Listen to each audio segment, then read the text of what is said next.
Après, j'ai entré au hôpital. Oui. Il m'a passé radio, les docteurs. Oh, monsieur, c'est une fausse couche. Il faut qu'on garde la dame au moins 48 heures. Il a répondu au docteur, non, non, j'ai pas d'argent. J'ai payé là au hôpital de fausse couche. Je dois partir en Afrique pour voir ma femme, mon troisième femme. Donc il a refusé Voilà, de te soigner, que tu restes 48 heures à l'hôpital. Oui, oui. Parce qu'il veut encore aller voir au Mali sa troisième épouse. Voilà.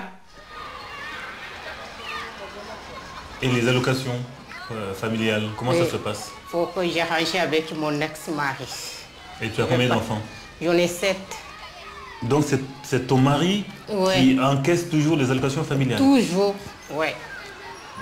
Donc ça veut dire qu'il prend les allocations familiales puisque tu ne les as pas. Donc lui, il les prend ici, mais pour les emmener au Mali, aller s'occuper de sa troisième épouse qui est là-bas, voilà, et de ses enfants qui sont là-bas, alors que c'est le contribuable, c'est-à-dire que les gens qui paient l'impôt en France, ben, qui financent ça, quoi. Ça, c'est pas normal. Moi, je suis pas d'accord avec ça. Ouais.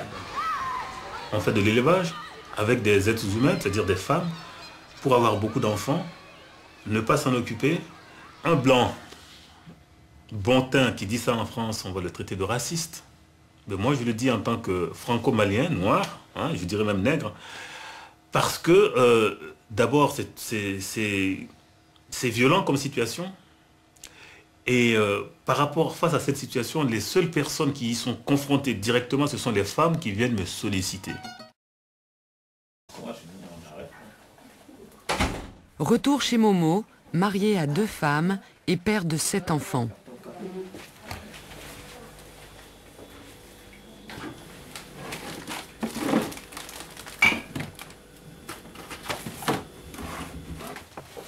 Voici la deuxième.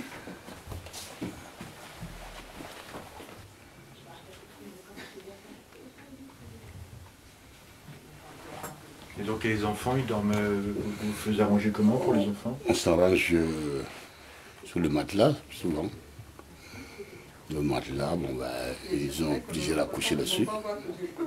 Parce qu'on n'a pas assez de la place. Et quand on s'est mis à 2, la femme et le mari, on ne peut pas coucher les enfants entre nous. Donc les enfants, on s'arrange tout, de coucher comme ça à la maison.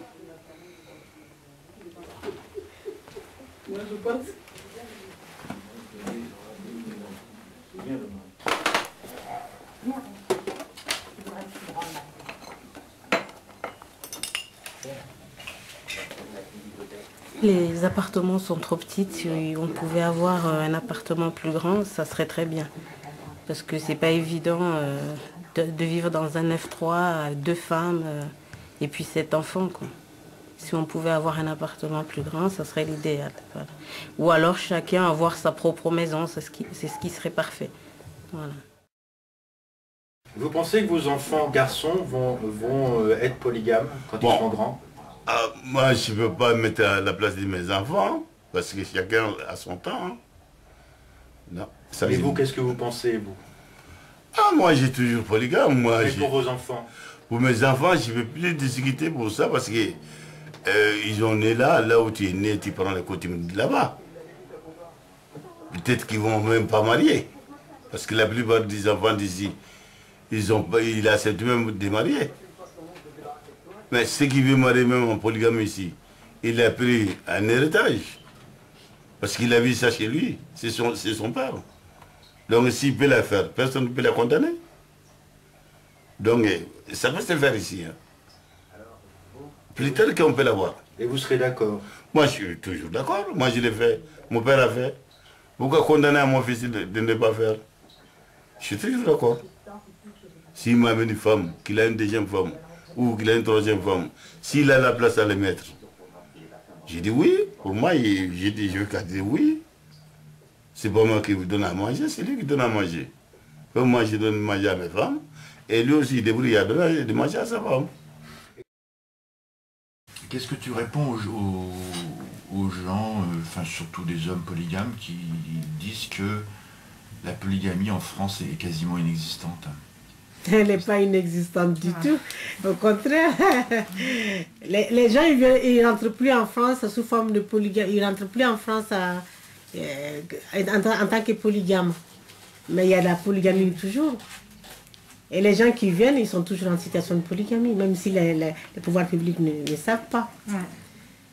Quand les femmes elles arrivent comme demoiselles, mais elles sont mariées dans leur pays d'origine avec monsieur. Mariées à la mosquée, mariées comme à l'église, mariées à coutumier, pour nous c'est marié. Ils vont habiter, ils vont vivre ensemble, ils vont faire des moments ensemble. Mais madame, elle a sur son passeport, c'est marqué mademoiselle, mais elle est en situation de polygamie. La polygamie, elle existe toujours.